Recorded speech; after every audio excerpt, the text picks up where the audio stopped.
नमस्कार दोस्तों, आज बात करते हैं जन्माष्टमी की। कान्हा का जन्म द्वापर युग में हुआ था। द्वापर युग के अंत में मथुरा में उग्रसेन नाम के एक राजा राज्य करते थे। उग्रसेन के पुत्र का नाम कंस था।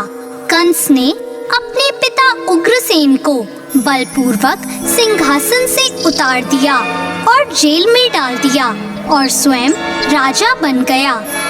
कंस बेहद ही क्रूर और निर्दयी राजा था। कंस की बहन थी देवकी और उनका विवाह वासुदेव से हुआ। कंस के आतंक और क्रूरता से पूरी प्रजा त्राही त्राही कर रही थी। हर कोई उसके आतंक से मुक्ति चाहता था। एक दिन वह अपनी बहन देवकी को उसके ससुराल ले जा रहा था।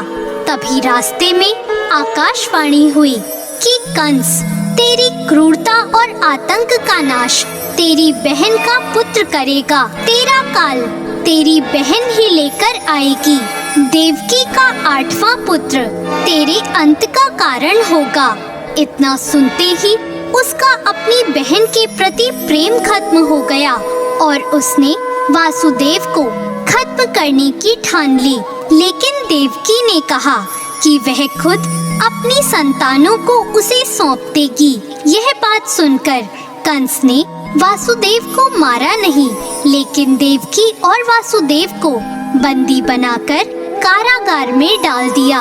वासुदेव और देवकी के एक एक करके 7 बच्चों को कंस ने मार दिया और जब 8वें बच्चे के होने की बारी आई तो पहरा और भी सख्त कर दिया। उधर वासुदेव के मित्र नंद की पत्नी यशोदा को भी बच्चा होने वाला था और यही वह मौका था जब कंस की आंख में धूल झोंकी जा सकती थी। फिर क्या था, एक ही दिन में देवकी ने पुत्र और यशोदा ने पुत्री को जन्म दिया। लेकिन देवकी ने जब पुत्र को जन्म दिया तो उसी वक्त भगवान विष्णु उनके समक्ष प्रकट हुए और कहा कि वह उनके पुत्र के रूप में जन्म ले रहे हैं और वह नंद के घर पलेंगे। उन्होंने वासुदेव को कहा कि वह बच्चे को नंद के घर पे गोकुल छोड़ आएं। फिर क्या था, प्रभु की कृपा से सभी रक्षक गहरी नींद में सो गए और कारागार के सभी द्वार खुल गए।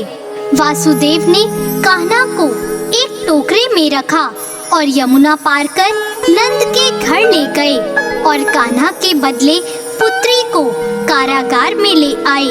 वह कारागार आ गए तब सबकी नींद खुल गई और वासुदेव और देवकी भी ये सब बातें भूल गए। कंस को जब पता चला कि देवकी की संतान हो गई है तो वह कारागार आया और देखा कि 8वीं संतान तो लड़की है, लेकिन डर के कारण उसने 8वीं संतान के रूप में उस कन्या को भी दीवार पर पटक दिया।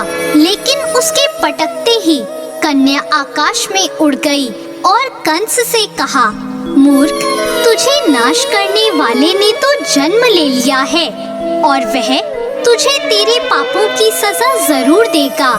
यह कहकर वह कन्या आकाश में विलीन हो गई। यह दृश्य देखकर कंस व्याकुल हो गया। कंस ने श्री कृष्ण को मारने के लिए बहुत से दैत्य भेजे। श्री कृष्ण ने अपनी अलौकिक माया से सारे दैत्यों को मार डाला और बड़ा होने पर उन्होंने कंस को भी मारकर उग्रसेन को राजगद्दी पर बैठाया। श्री कृष्ण की जन्म तिथि को तभी से सारे देश में बड़े हर्षो उल्लास के साथ मनाया जाता है।